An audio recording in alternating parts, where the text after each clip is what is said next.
On today's show, a deep dive into Terance Mann, the latest news on the Hawks, and more, and all that is on the way.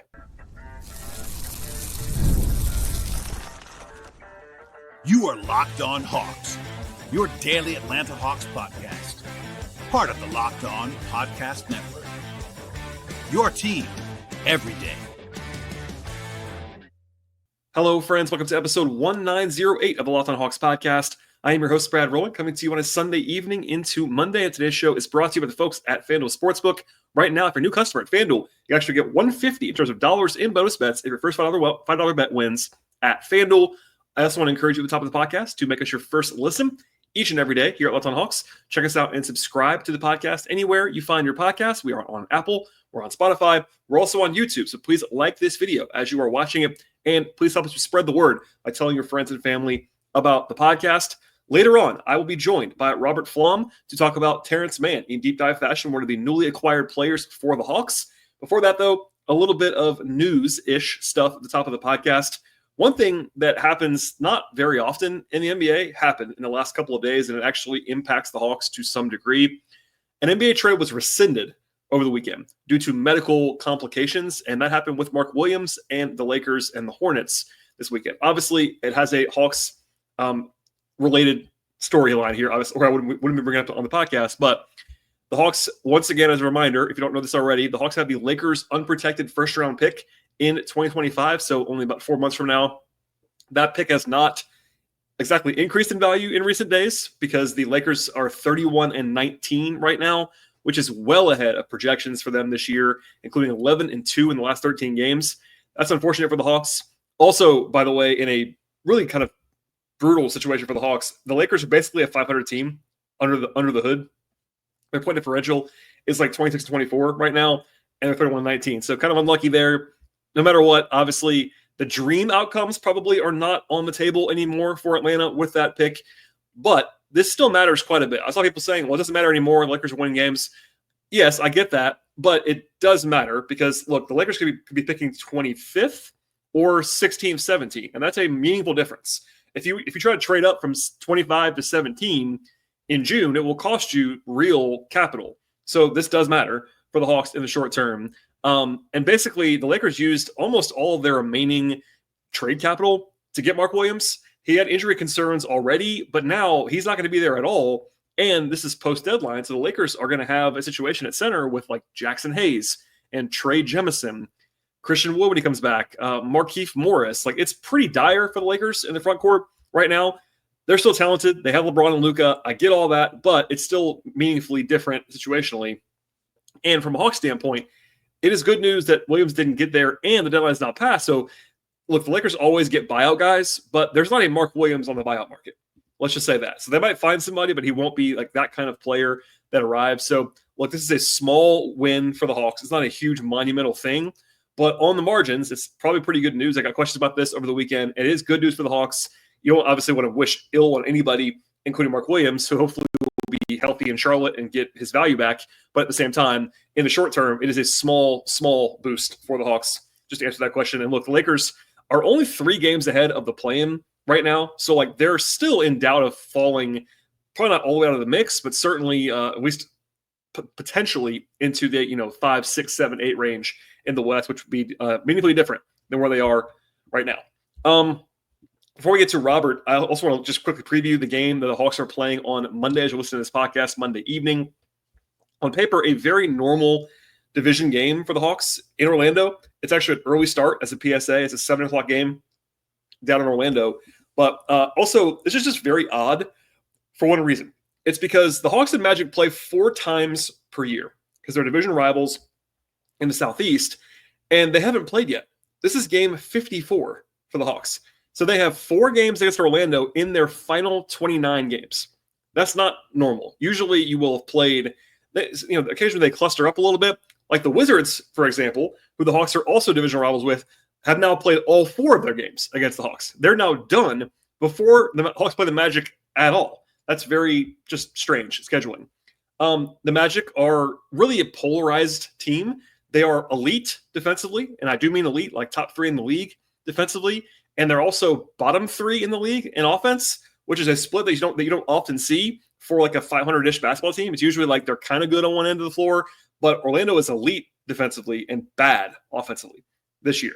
Now, part of that is that they've missed Paolo Banchero and Franz Wagner 4 times this year, but they've actually been playing not very well recently, even with those guys back. Keep that in mind. Also, Jalen Suggs, who's probably their 3rd best player, is listed as doubtful for this game, so I expect him probably not to play. And if there's something to keep an eye on just briefly here, it's a possession game against Orlando. The Magic are averaging about 5 more shooting possessions than their opponents this year because they are in the top 3 of the league in turning the ball over defensively. They create a lot of havoc on defense, and they also average more than 9 steals per game. So taking care of the ball and winning on the margins against Orlando, or at least holding up okay on the margins against Orlando, will be important because the Magic just are not a very good shooting team. So anyway, that's a quick preview of what to expect from that game on Monday evening, but we'll have a full breakdown as we always do on the podcast. Also, just some injury stuff here. The injury report is clean other than Trey being probable, as he has been every game since he was fined earlier this year. But it's still a big TBD on some things. Mo Gay, as I'm recording this podcast on Sunday evening, is still assigned to College Park. That could change, but for now, he's in the G League as I'm recording this podcast. Also, Clint Capella is not in the injury report, but obviously he wasn't either on Saturday. So maybe he'll come back and rejoin the team and play and be in uniform. He wasn't on Saturday. Mo Gay will be an interesting piece to monitor as well. So some stuff up in the air. If you want real-time stuff, you can follow me on Twitter/X at BT Rowland. Also follow the show there at Locked On Hawks. I'm also on Blue Sky at BT Rowland, and follow my non-podcast work at patreon.com/BT Rowland. All right. Without any further delay, we'll get into a word from our sponsors. And when we come back, we'll have Robert Flom on Terance Mann. This show is brought to you by SKIMS. When I found out the SKIMS actually making underwear for men, I was intrigued by that. I've heard a lot about their quality from friends and family along the way, and I had to give it a try. Let me tell you, it lived to the hype for sure. Many people have issues with their underwear, from fit to comfort, just finding the right style for what they want, and SKIMS changed all of that. Their men's line offers something for everyone, from boxer briefs to classic briefs, all designed for the perfect balance of comfort and style. For example, their stretch 5-inch boxer briefs have rave reviews as well. They're perfect for the active lifestyle that move with you, never lose their shape, and they stay in place all day long. Whether you're working out or just running errands, they're the most comfortable and reliable underwear available anywhere on the market. Plus, the lightweight material feels absolutely amazing. In any situation, shop SKIMS Mens at skims.com/LockedOnNBA and also in SKIMS stores. And also, when you get there, let them know that we sent you to them. After placing the order, select podcast in the survey and select our show and the drop-down menu that actually follows that. And by the way, if you're looking for the perfect gift for Valentine's Day for yourself or for your Valentine, SKIMS just launched their best Valentine shop ever. It's available in sizes for women, men, kids, and even pets. One more time, the place to go is skims.com/LockedOnNBA. I'm joined now by a genuine Los Angeles Clippers expert. Robert Flom is here. Hello, sir. How are you? I'm doing well, Brad. Thanks for having me on. How are you? How are you doing? I'm all right. The Hawks were busy in the last few days. The Clippers were too, by proxy. Of course, there's obviously a couple of moves there, but I was trying to find some people that I trusted to talk about people that I don't know as well as they do. And this is the first one of those. Terance Mann, as I think I've alluded to now twice on my podcast, is very clearly the player the Hawks are now the most invested in of the guys moving forward because of the contract. He still has 3 years left after this one at a decent amount of money, $15-ish, $16 million per season. So that kind of tells you right away the Hawks clearly have an affinity for Terance Mann. But broadly speaking, we'll just go from here. Who is Terance Mann? Like, what did you make of his time in Los Angeles? And what kind of dig into what he does well, what he can't do, et cetera? Yeah, if we're starting really broadly with context, it's a bit surprising they moved on from him just because he's the lone draft pick they hit in the Kawhi Leonard, Paul George era. And because of that, the organization had a lot of attachment to him. Fans had a lot of attachment to him. He was actually the second longest tenured Clipper behind Ivica Zubac. He had been on the team for 5.5 years, drafted 48th pick in 2019. They've missed on literally all of their other draft picks in the past 5 or 6 years.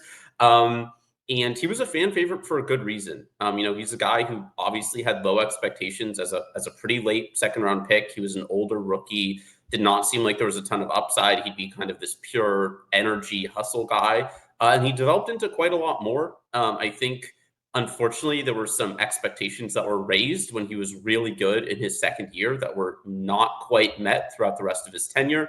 But on the whole, what you're getting from him is a good, not great defender. He is a guy who will do the little things on the court. He's a pretty good connective passer.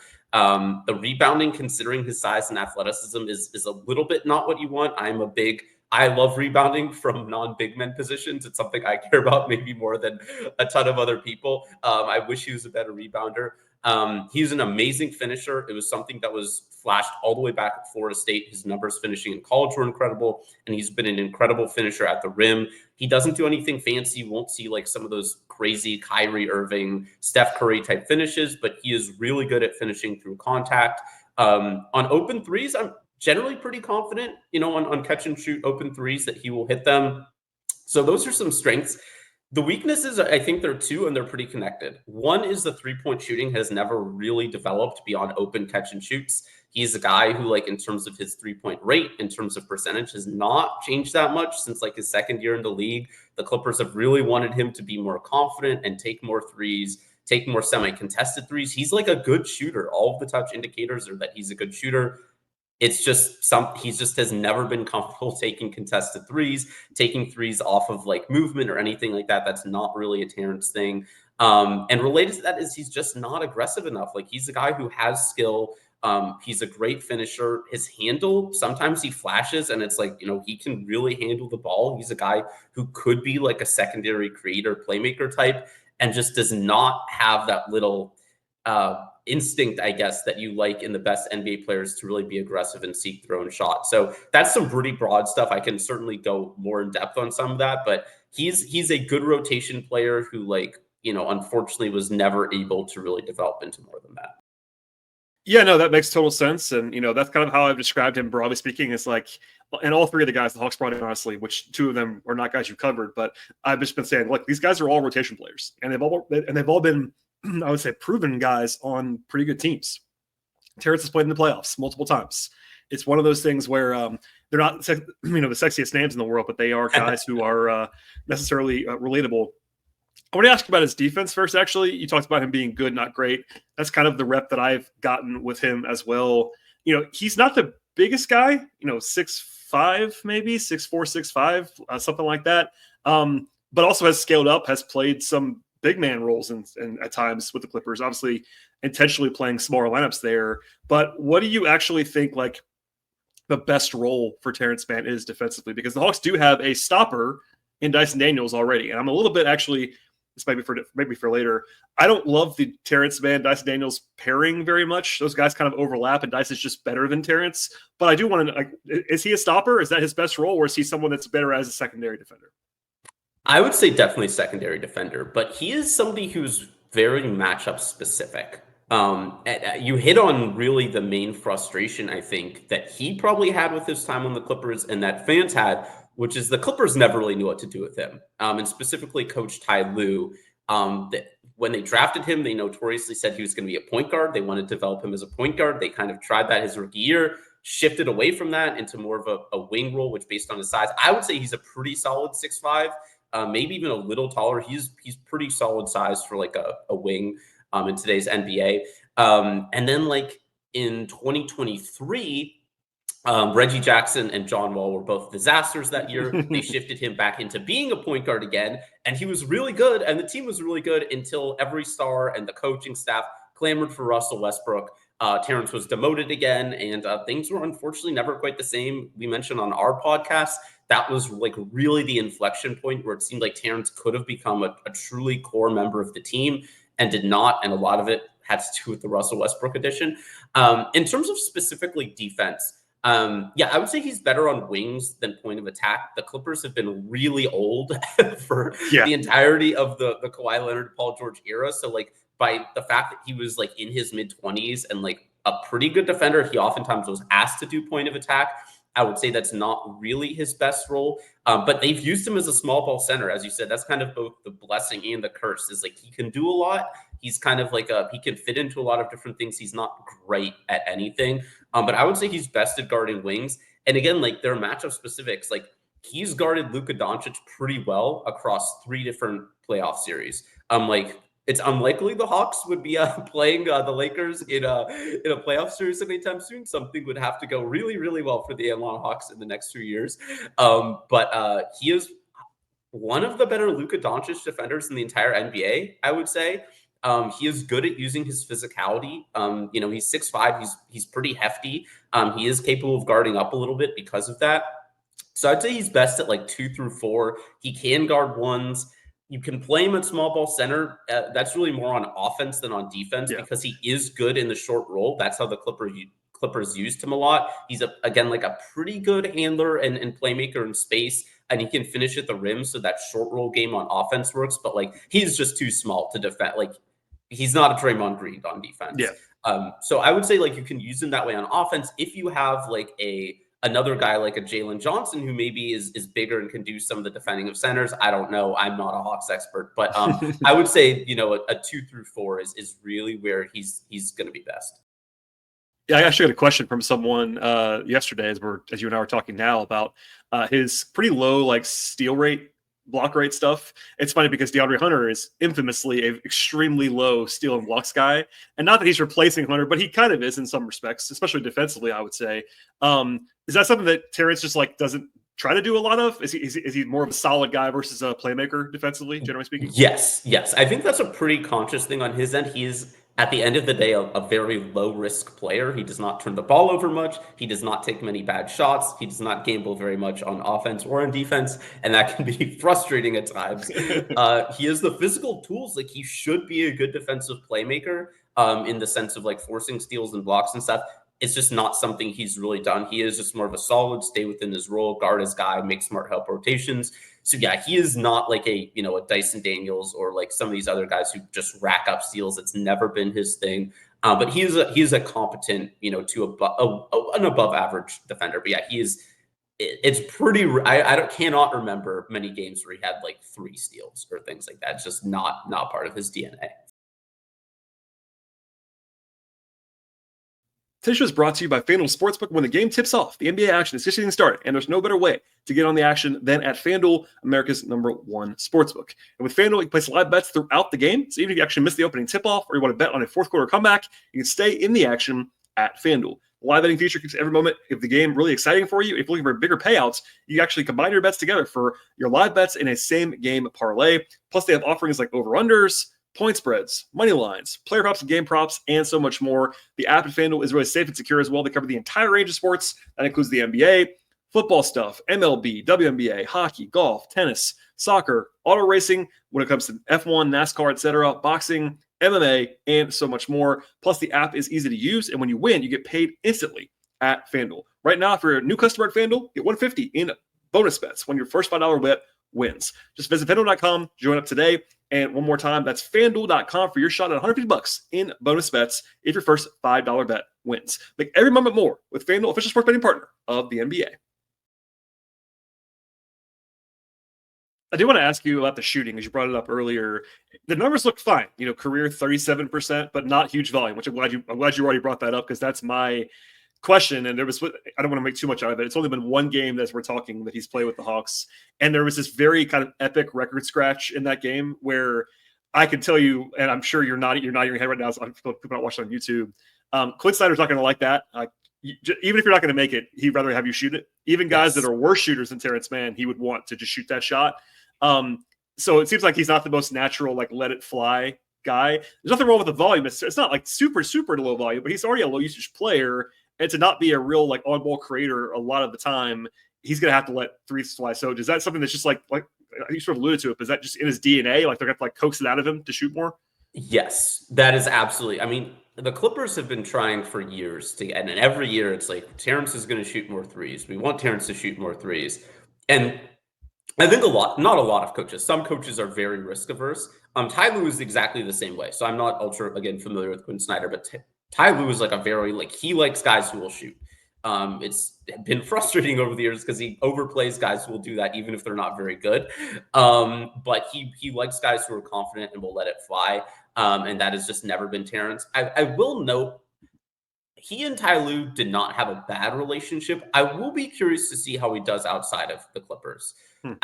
He's a bit old to be like a true second draft kind of a guy, or that terminology for somebody who maybe did kind of flamed out on their first team. I wouldn't anticipate that, But I do wonder if like somewhere else in a different organization, different coaching staff, maybe he gets more confidence, maybe he feels more comfortable, feels more empowered. Because again, the Clippers did yank him around a lot. Like, some days he would be starting and some days he'd be playing point guard and then shooting guard and then power forward and center. And, he was really almost never given a clear role and just been like, you're getting 25 minutes a game. You're coming off the bench as our first wing off the bench.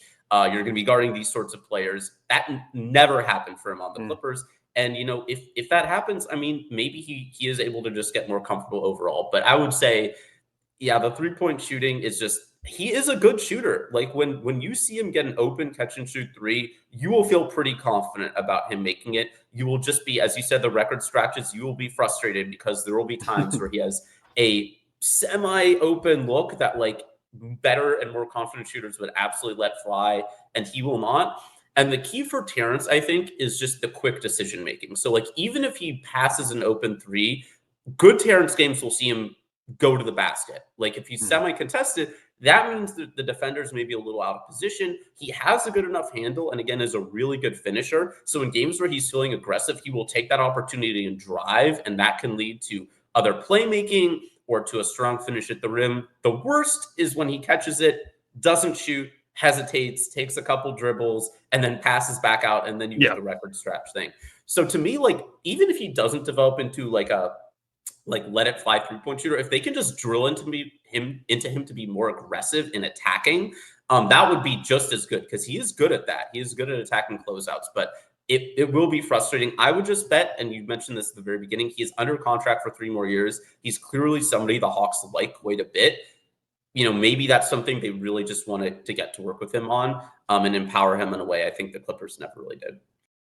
Yeah, the Hawks are invested in him for sure. And I did notice, again, this is mostly off of the numbers because I've watched Terance Mann play, but not like you have. His 3-point attempt rate did rise 4 straight seasons until this year. It's come a little bit back down. And in general, this year, I actually want to ask you about this.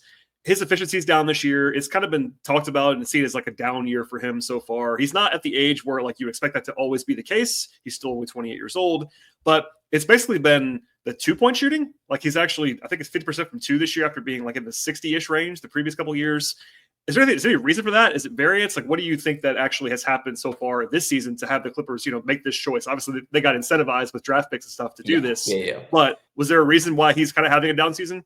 That's a great question. I would not worry about anything physically.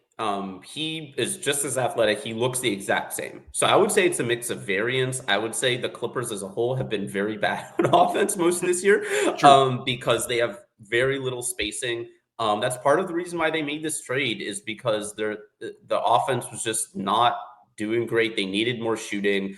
Not to talk about, Bogey at all, but that's something like, even though he's having a very much a down year, like he will get up threes. And that's something the Clippers just need more of. The only guy who really does that on their team is Norm Powell. So I think it's just a lack of spacing. Like Mo Bamba was supposed to be the stretch big who would help, create space, except he was really bad and the Clippers had to move on from him. So I would say it's a mix of variance and just overall. Terance is kind of a classic, and you mentioned the playoffs, and we can talk a little bit more about his playoff impact. He is a guy who is like a classic connector type, who's better when he's around better players and the team is better. So when you put him in with like good Paul George, good Kawhi Leonard a few years ago, he looked great as like the 5th guy in those lineups. If you put him in with like not very good players, he's not going to raise the ceiling on those guys. He's not going to raise the floor on those guys. He will struggle. If you put him out there with bad lineups, like he is not going to elevate them. And I think that's partially what happened this year. Like he was the starter to start the year. The team was just not doing great, and he was demoted to the bench. And then like you're throwing him out there with like Kevin Porter Jr. and Mo Bamba, and it's just not gonna go well. So I would not be worried about him having a down year so far. There's really nothing in like his just watching him that makes me think he's like cooked or washed or anything like that. It was just a rough season. Yeah, I mean, and I think 6 months ago, and you can back me up if you agree, I think his contract, the extension that he got, was viewed more favorably than it is now, just because of the way this year has gone. But if this season's more of an outlier, then it's a little bit less concerning. Not that it's an awful contract, just to say that out loud, at least in my opinion. I think it's like, okay. It's just a very simple, I'm not trying to overstate this, but it's a decent commitment to him beyond this year. So about 3 years and $46 million, whatever it is remaining. That's a decent chunk of money. I do want to ask you about like big stakes. Obviously, the Hawks are not there yet, but they're obviously getting Terance Mann with an eye towards him being that fourth, fifth guy, maybe in some lineups when it matters in a couple of years in particular. That's kind of what I thought about him. Like, as he's definitely a connector piece. Dyson's kind of their ultimate guy like that right now, but he's also elevated his role a little bit. Right now, the Hawks do need more guys who actually can be their lead players. They have Trey, but Jalen's out right now, etc. But is that his best role, you think, like as a fifth guy in a good lineup, or like as a seventh man on a pretty good team? Because that's probably what he's probably going to be. I can't see him being a starter with the Hawks permanently, at least unless they make other moves that I'm not seeing coming. But he's obviously in their top 7 or 8. Like, is going to probably stay there unless he just plays himself out of that role. Yeah, I mean, to me, he is it sounds funny to say this about like Terance Mann. He's kind of a classic 16-game player, to borrow from Draymond Green. He is a guy who, because of his defense, the fact that he shoots well enough that teams at least have to respect him, he is a guy who can stick in tough playoff series. Like, he was a key piece in the Clippers getting to the 2021 conference finals, the only time in their history. And that's unfortunately, I think, what raised expectations from him within the organization and the fan bases. I mean, he had that epic 39-point game against the Jazz in Game 6. It was the biggest reason that they beat the Rudy Gobert, Donovan Mitchell Jazz. It was Terance Mann in his second year, age 24. And people were like, Terance Mann could be like, maybe not a star, but like a really good starter. It never panned out that way. But like, yeah, I mean, he is a guy who, like, if the Hawks make some moves and get, some pieces and are able to make like a real playoff run, like, he is a guy I think could be like a real impact player in the playoffs, because he is a guy who does just enough that you can't play him off the court. He is good defensively in certain matchups. Like, he's a little undersized. Like, if you're looking specifically at the Eastern Conference, he's like a little undersized for like, the Jason Tatum, Jaylen Brown types, but he can do a credible job on those guys. Same thing with, like, if you're thinking like Franz Wagner, maybe he's a little undersized for like Paolo, but like, just thinking about the long term, like, he's pretty good at guarding those types of guys. There are not a lot of players who are good at that and can be at least decent on offense. So I do think this is a long-term play that, like, they have this guy who, like, they hope in a year or two, they're going to be a playoff caliber team, a guy who can just step in, and like a seventh man who can play in the playoffs, 20 minutes a game for his money is reasonable. I think, to your point though, the question is just, can they get enough like floor raising pieces and ceiling raising, like guys who will score and have the appetite for scoring and playmaking in a way that Terance just hasn't. But again, like, he is a guy who I think there is an outside chance in a different environment with a different coaching staff could transform a little bit and be a little bit more empowered and feel like, just the clarity of role. Maybe he could turn into that. But I would agree. Like, I mean, I think, his contract was viewed as a pretty good one when he signed it. And like, I think NBA media and even NBA front offices, not like I'm the most plugged in insider, are kind of too short-term and short-sighted in terms of how they view players. And like, he's somebody who I think could maybe not be a steal, but I think this contract could end up looking pretty good again. So I would not be too concerned. And again, wings are the easiest players to move in the NBA. It's like, everyone needs them, which is the thing about wings. I mean, you mentioned that 39-point game. It's crazy because I think he's played like 30 playoff games, and his second highest scoring game is 14 points in the playoffs. It's like one of those like all-time outlier scoring games that you just don't see coming. But no, I've watched more film of him in the last few days, and I do think that he has more offensive juice than I gave him credit for originally. I've seen him play, but not like focused on him in the way that I was. I think he does have, the ball handling, I think, is undervalued from what I've heard talked about, from what I've seen so far, even what I said. The Hawks do like a dribble, pass, and shoot guy, a decision maker. The fact that he doesn't need the ball to be successful appeals to me, and I think also appeals to Quinn. I like guys who don't have to have the ball to be effective. Especially, look, when you're playing with Trae Young, you're not going to have the ball as much as you might in some situations. Maybe you will have it more than he had it at times in Los Angeles, playing with multiple star guys, and even now with Harden, who has sky-high usage still. Yes. But no, I like Terance Mann. I think it's an interesting. Just to tell you, I don't think I said. I wouldn't have done this as the Hawks, mostly because of the commitment and the picks going the other way, which surprised I think everyone that I talked to. Yes. But it wasn't a bad deal either. It's like a C- for me. It's not like some terrible decision that they made, and it's not because I don't like Terance Mann. I like Terance Mann. Last thing, also feel free to add anything you want to, but I wanted to ask you about like Terance the guy, because I know you're probably reading everything, seeing him speak a lot. He was really good in the intro press conference. He was clearly nervous to some degree. Also, he acknowledged right away, he's like, by the way, I've never been traded before. And I think he was probably caught off guard. I think he sort of explained that to the media, like, this is new for him. And look, I made fun of it. I'm sure you probably did too. There was the whole Terance Mann is untouchable thing that was out there for a long time. But I'm sure he probably didn't think he was going to get traded. So beyond that, like what's it like to be around, not like to be around, like cover Terance and like his, his off court situation? Because I think all things that I've heard have been really positive. Yes. The Clippers organization, I know a lot of organizations say this, and they've had some questionable characters the past year or two. But I would say most of the Lawrence Frank regime put, if anything, too high an emphasis on character. There were years that, to me, they wasted draft picks on guys who are not very good at basketball in the modern NBA, but are like great character guys. And it's like, Daniel Oturu, Fiondu Kabengele, like all these guys who it's just like, they're awesome people. They're great interviews. They work really hard. They're not really NBA players. Terance was of that ilk. Like he is, I would say, he was a fan favorite, partially just because of his energy, partially just because, fans generally like these second round success stories. I've never heard a bad thing about him from anybody like in the organization, any fans.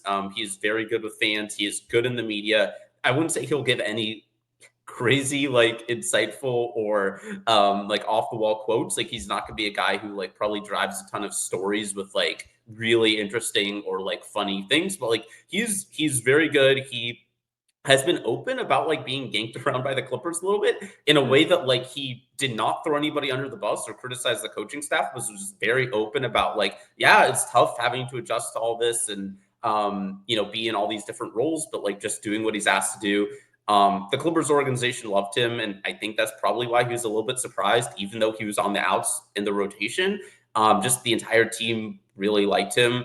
I'd be pretty shocked if Hawks fans and media did not like covering and watching Terance Mann.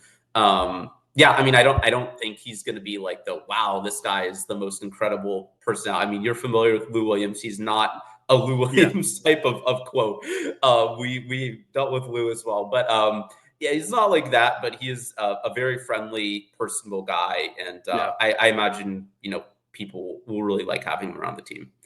Yeah, that's what I've heard. He's the son of a coach, and he's got a basketball family. And I think George Niang was the star of the intro press conference of the three of them on the podium together. And that's probably more of what you're gonna like. George is much more like, not like bubbly, but he's just got a lot of personality. Terance was fine. He was just kind of very professional and up there. But anyway, I've heard great things. I'm looking forward to talking to him more and also watching him. But I appreciate you doing this on relatively short notice. You were my first call as a noted Terance Mann guy that I know you are. But please, people, I'm sure Hawks fans, not all of them probably, but some of them will be wanting to follow Bogey. So it's actually some good parallels here. Where can folks follow your Clippers coverage? Because Bogey is now going to be there, and he's a fan favorite to many in Atlanta.